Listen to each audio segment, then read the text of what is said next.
तर आता मम्मी पूर्ण किचन साफ करणार आहे, भांडी घासायचे, सगळ्यांना हाय करायचं आणि बाहेर जाऊन खेळणी खेळायची. करा हाय. बाळ तूच बाळ आहे. तर सगळ्यांचं स्वागत आहे ब्लॉग मध्ये. आता वाजलेले 4:45 आणि मला याची पूर्ण क्लिनिंग करायचं आहे. किचन वाटतं सकाळी स्वयंपाक केलेला तसाच होता. करू मी? सोडू खाली तुला? बाय कर. Bye bye. Bye bye. बाहेर खेळ जा. बाहेर खेळ. Bye bye. हा बाय बाय. संध्याकाळचं दिवाबत्ती, चहा पाणी करायच्या अगोदर आणि स्वयंपाकाची सुरुवात करायच्या अगोदर किचन कट्टा स्वच्छ करून घेतला म्हणजे स्वयंपाक करायला पण छान वाटतं. तर 5-5:30च्या नंतर मी क्लिनिंगला सुरुवात केली, कारण दिवसभर सम्राटला परत दुसरं कामं यात थोडंसं किचनकडे आज माझं दुर्लक्ष झालं होतं. पण काय नाही, स्वयंपाक बनवायच्या स्वच्छच करून घेणार आहे आणि स्वयंपाक काय बनवणार आहे तेही पुढे तुम्हाला दाखवणार आहे. एकदम साधं सिंपल झटपट. किचन माझं धुवून झालेलं किचन होतं, तोपर्यंत इथं मी भांडी रॅकला लावत होती. एका टबमध्ये तर माझ्या रेसिपीची भांडी आहेत, दुसरं जे रेग्युलर भांडे आहेत ते लावायचं होतं. इतकं अस्तव्यस्त झालेलं आहे माझं किचन. 1-2 दिवस जरी माझं दुर्लक्ष झालं की झालं, संपलं. सगळे इकडले भांडे तिकडं, तिकडले भांडे इकडं, पोरं खेळायला, सगळं किचनमध्ये खेळणी आणि कामाच्या अगोदर हे मला सगळं करावंच लागतं व्यवस्थित करण्यासाठी. आम्ही घरामध्ये माणसं तर 3च आहोत, पण इतकी भांडी आणि इतकं पसारा. आणि समर्थ सम्राट त्यांची वेगळी छोटी मोठी सगळी भांडी. त्यानंतर थोडीशी भांडी होती माझी, ती अगोदर भांडी मी दुपारच्या जेवणाची थोडं आम्ही दुसऱ्या कामात होतं त्यामुळं तसेच ठेवलेली. मला थोडं ऊन कमी झालं आणि माझं ते काम संपलं. आता आलेली आहे भांडे घासण्यासाठी. भांडे घासायचं लगेच आणि संध्याकाळच्या स्वयंपाकाची तयारी करायची. तर छोटं बाळ असल्यानंतर इतकं काम मनात असतं, हे करायचं ते करायचं, होत तर काहीच नाही. जे रेग्युलर काम आहेत ते सुद्धा होत नाही, कारण नवीन काय करायला काढायचं म्हणलं की झालं. भूक तर लागते, रडू तर येतं, करमत तर नाही, पप्पाला व्हिडिओ कॉल तर लावून दे, माऊला तर फोन लावून दे, हे त्याचं चालू असतं. आणि मी आतला आवरत होते तोपर्यंत हे बाहेरचा कारभार बघा तुम्ही. हाय. तर हे सम्राट इकडे खेळत होता आणि समर्थने घर आगाऊपणा नाही करायचा, रुसाफगी करतो. करणार आगाऊपणा फक्त 2 वर्षाचा. करणार इतके नाटकं करतो ना, नाही छान पण वाटतं आणि थोडं वैताग पण असा राग येतो. नाटकं करतो हे बघून, कारण हे दिवसभर चालू. बाबाला सांगतो 1-2 वेळेस ठीक आहे, वरून मला कसा दाब देतो तुम्ही. मी काय आगाऊपणा केला बाबाला सांगायला? तू करतोय ना आगाऊपणा. उठून बस, उठून बस, खाऊ देते मी. वलम भात देऊ? खातो? कसे खातो? नको. उठा, बोर्डिंग स्कूलला जायचंय. बोर्डिंग स्कूलला. Bye bye. लय माहिती ग कुकूची, या कुकूची लय माहिती ग. हा उठा, उठ, चल खाऊ देते बाळाला माझ्या. उठ, खाऊ देते. अरे बापले, आले बापले. तुम्हाला कुकू दाखवायचंय आता. बघा कुकू म्हणून काय दाखवतो. कुकू आहे हे. काय आहे? टायगर आहे, टायगर. वाघ, वाघ. कुकू कुठं आहे आपलं? कुकू आत आहे आपल्या रूम मध्ये. आत्ताच मी त्याला बोलत होती की तू लय नाटकं केला तर मी हॉस्टेलला घालेन, पण कधी कधी तर वाटतं त्यांना घालण्यापेक्षा मीच हॉस्टेलला ॲडमिशन घेऊन जाऊ का काय असं वाटतं. कुठं ॲडमिशन भेटलं तर बरं होईल वाटतं, निवांत. पण हे म्हणायचे शब्द झाले. असो, फक्त पोरांना भीती घालण्यासाठी. हॉस्टेलला तर मी कधीच पोरं माझ्या ठेवणार नाही, म्हणजे तुमच्या परत कमेंट येतील की एवढं लहान बाळ हॉस्टेलला. तुमच्याशी गप्पा मारत दिसतो ना दादा. दादू ये म्हणा दादाला. इकलं ये, ये इकलं ये म्हणा. दादू इकलं ये. 2 तास कसे तरी काढले दादा विना. हाय ना. आता दादा आला, उतर खाली दारू करते. आता दादा आल्या का झांगड पकड चालू होते. तुझं माझं जमणा, तुझ्याशिवाय कर म्हणा, आमच्यात तेच चालू असते. बघा पळा आलंय. कोण आलंय? हे बाळा टी शर्ट खाली का. कोण आलंय? दादा. बांधण कधी घालायचं? ढॅन दादू आला. लांब गेल्यावर भावाची आठवण येते ना, बाळाची, छोट्या भावाची. लांब गेल्यावर आठवण येते का? आणि जवळ असल्यावर चिडतो किती दोघं एकमेकावर. असं केलं बाळानं, तसं केलं बाळानं. या चला दादा आलाय.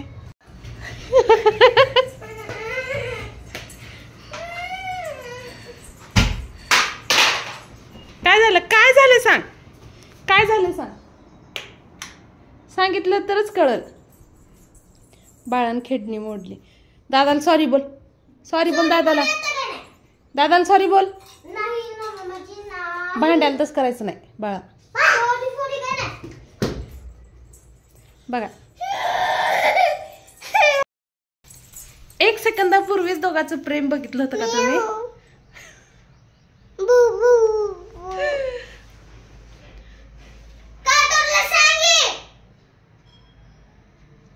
तुला म्हणलेलं ना मी, दादाची खेळणी तोडू नको. गप्प बसून खोड्या करतोय. दादाला सॉरी बोल. हा, सॉरी बोलायची पद्धत. पी दिलं का सॉरी असते.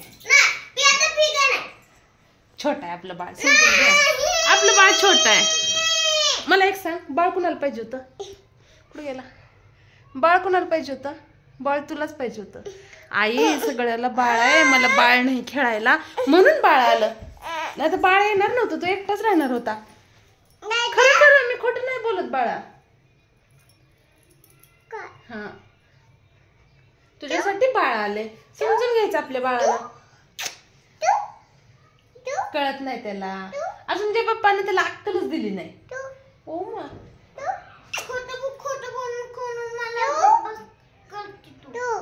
नाही बाळा, खरं बोलते मी. खोटं बोलून तुला कशाला गप्प बसवू? नाही बाळा, नाही बाळा. काय खोटं बोलते?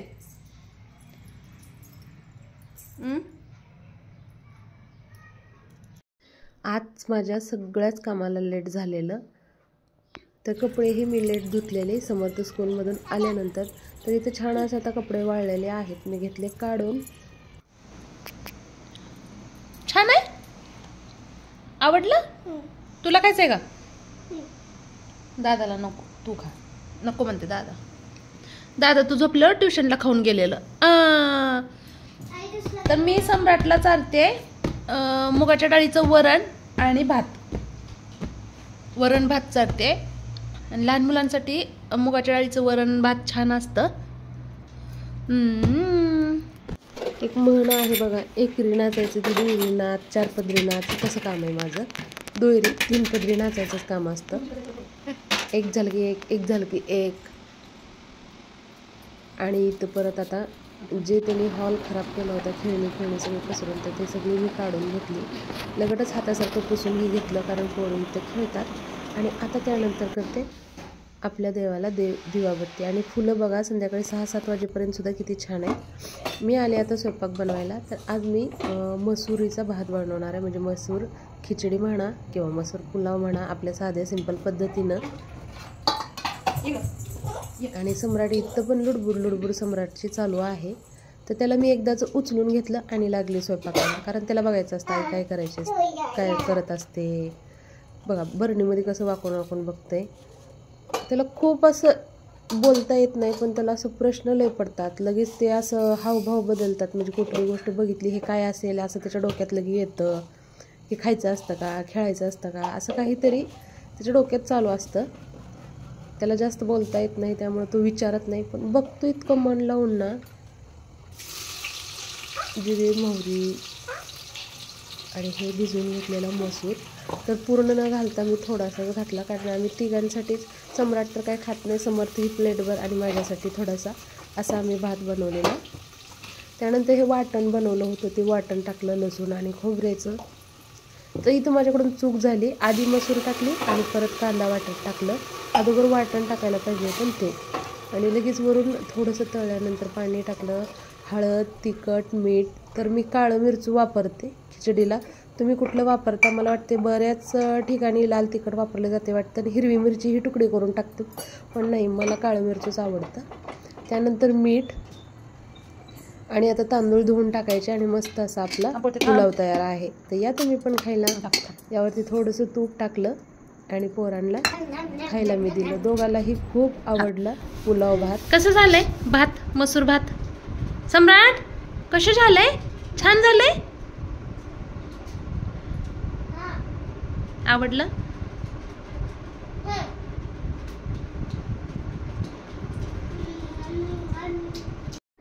दोघाचं खाऊन झालं. त्याने ताटामध्ये थोडंसं शिल्लक ठेवलं, त्यामध्येच मी परत भात घेतला आणि दही शिल्लक. लोणचं तर नव्हतं, तर दह्यावर मस्त संध्याकाळी खायला नसतं, पण मी ताव मारला. त्यानंतर आली भांडे. पोरांना दोघाला मी बाहेर झोपवलं, म्हणजे समर्थ झोपला, सम्राट आणखीन झोपला नाही. मी आले भांडे घासायला. जर आता संध्याकाळचे भांडे ठेवले तर जे दिवसभर माझ्यासोबत झालं, पसारा, घरात सगळा घाण, तसं रात्रभर ठेवलं तर परत सकाळी उठलं की आणखीन वैताग येतो. आणि उद्या तिथे स्कूल आहे, त्यामुळं डबा बनवायचा असतो, त्याचं आवरायचं असतं. त्यामध्ये सम्राट उठतो, तो नशी करतो, परत त्याला पण दादासोबत आंघोळ करायची असते, दादाला स्टॉपवर सोडायला आईसोबत यायचं असतं. त्यामुळे इतकी घाई आणि इतकी गडबड असते सकाळचं, तर काही विचारूच नका. 1-2 तास असे जातात माझे. आहेत तर छोटेच मुलं, डबा तर कुठे 1-1.5 चपाती बनवायची असते, पण कुठं वेळ जातो, कसा वेळ जातो, काही समजत नाही. तर असं होतं माझं night routine, evening to night. तर कसं वाटलं नक्की सांगा. तर आपला तर किचन वाटा पण चकाचक झालेला आहे, हे बघू शकता तुम्ही. दूध तापवलं, भांडे घासून झाली, आता सगळं झालं आणि आता वाजलेले आहेत 9:05. तर माझं सगळं काम झालेलं आहे नाईट रुटीनचं. भांडे पण झाले, हे बघा. थोडं हे माझं रेसिपीचे भांडे आहेत, ते मला सगळे स्वच्छ करायचे आहेत आणि मग परत व्यवस्थित. तर हे डेली यूजचं आहे. असं किचनमध्ये थोडासा बदल करायचा आहे आणि ते पण तुमच्यासोबत नक्की शेअर करेन. तर आता हा व्हिडिओ पूर्ण बघा, कमेंट करा, सबस्क्राईब केलं नसेल तर सबस्क्राईब करा. सगळ्यांना शुभरात्री. भेटू उद्याच्या ब्लॉगमध्ये लवकरच. तू नाही झोपला अजून? तू नाही झोपला? दादा झोपला? हां, बाय, गुड नाईट.